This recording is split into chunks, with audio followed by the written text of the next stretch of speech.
Alright guys, so here in the video I'm just showing you how you can take regular bed rails, even bed rails that you might just have stored, because all I do is just drill some holes in order for the screws to go through, and I mean, you can really put them back on your bed I guess in the future.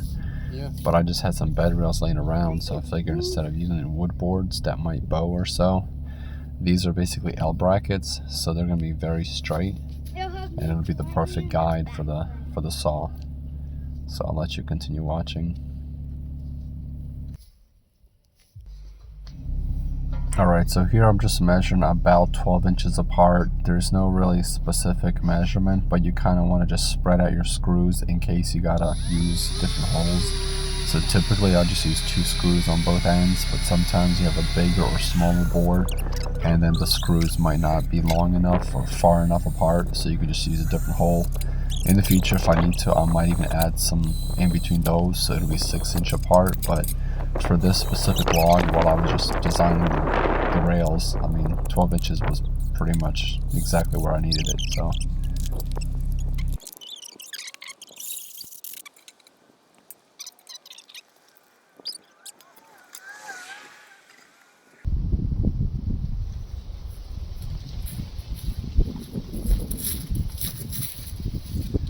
Alright, so the most important step once you put the rails on is you have to get a board, and the board has to be perfectly straight. Basically, if the board is not straight, your cut's not going to become straight.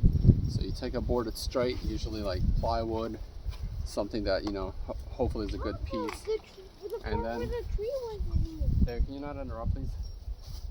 And then you have to put this on and see if it wobbles. So this is not bad. This is bad, right? So that means we gotta actually unscrew one of these and raise it up a little bit, because you want this to be the same all the way going through. So that's what I'll be doing now.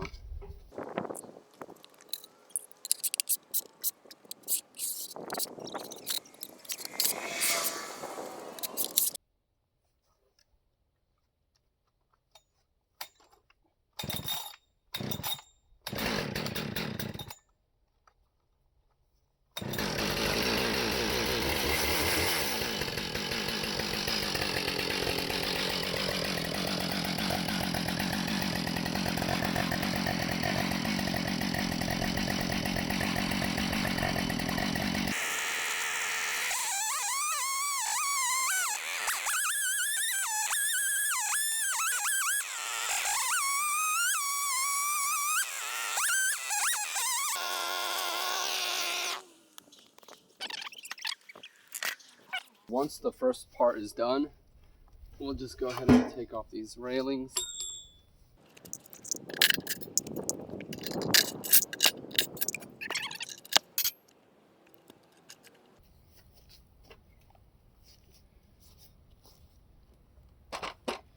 So now we're going to go ahead and lower it, because we don't need to do like 3 inches.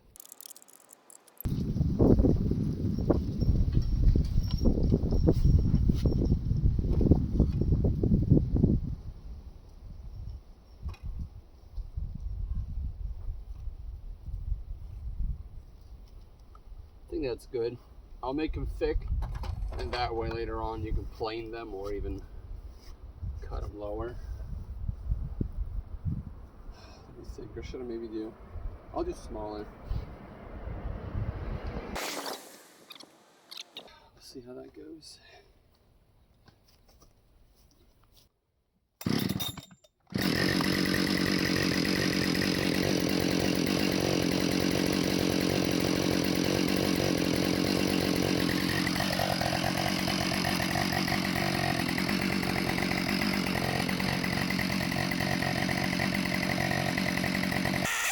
So even though the cut looks smooth, if you pay attention, I'm actually hitting my bar and the guides against the log, so I have to move them around multiple times, but the cut ends up being pretty decent still.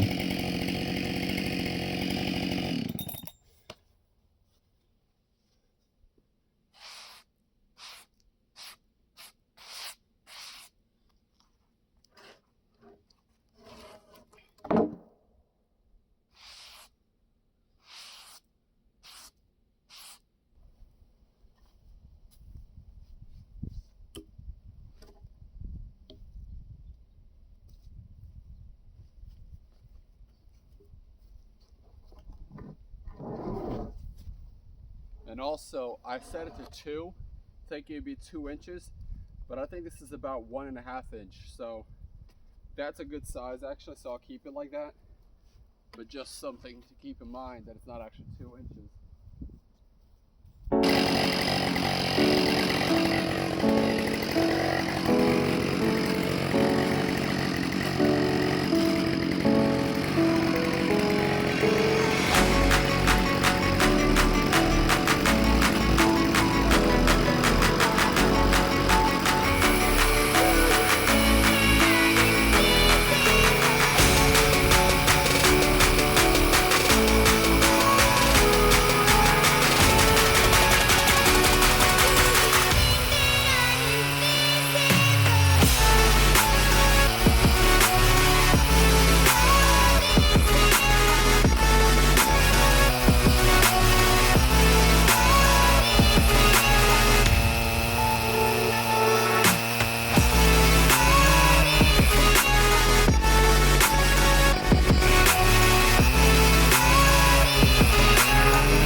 Yeah.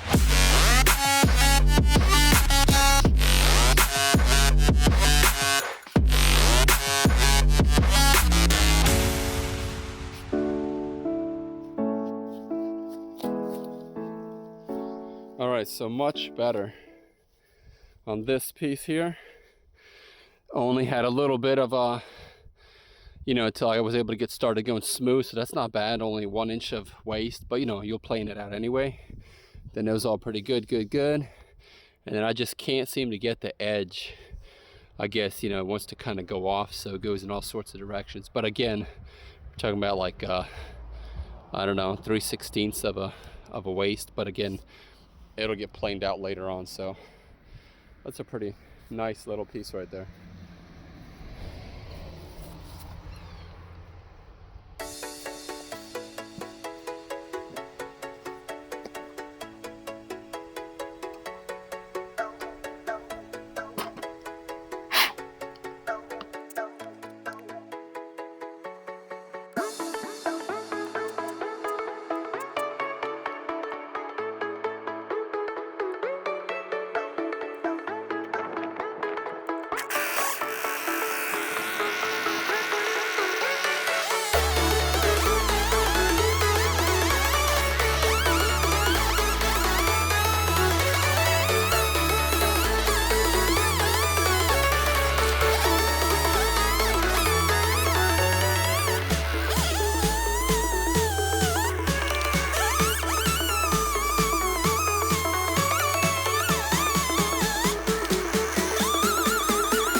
Beautiful. So look at that, getting better and better. This side's practically perfect. Hopped right on. Did all right. Had a little transition from side to side, so got that there. Doing good. Little mark there. And the typical, the end. I don't know. They're tricky. They're never going to be perfect, but I'm pretty happy with it. And it is just a beautiful piece of wood. Look at that. I almost got a splinter with wet wood. I should stop.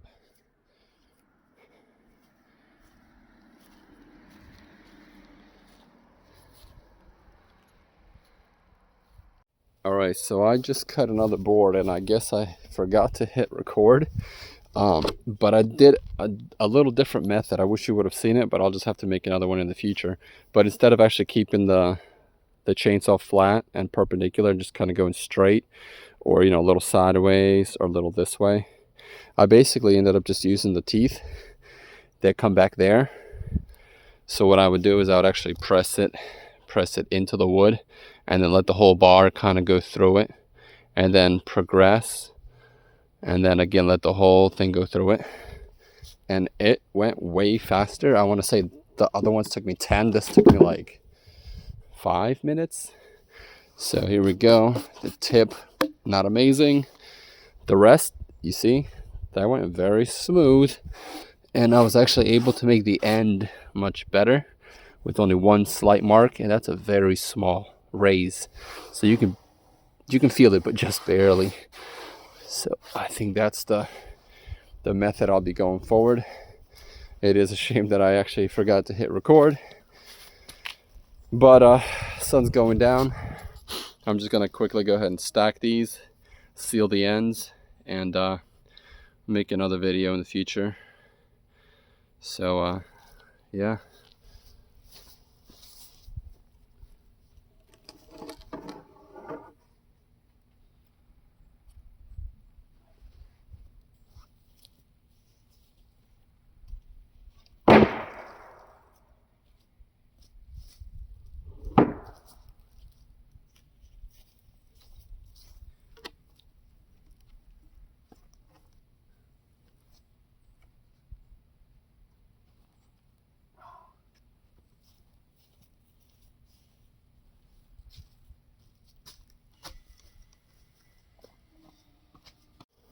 Alright guys, so once you spend all this time creating the boards, the most important step now is to seal the end, right? So you see it already cracked only because you're stressing it, and also, I mean, that's also kind of the center. So see, here's the pit, and it's part of that, but it's not a big deal. So basically all you do is get a brush, clean off as much of this as you can. Let me just back up the camera. You'll see what I'm talking about.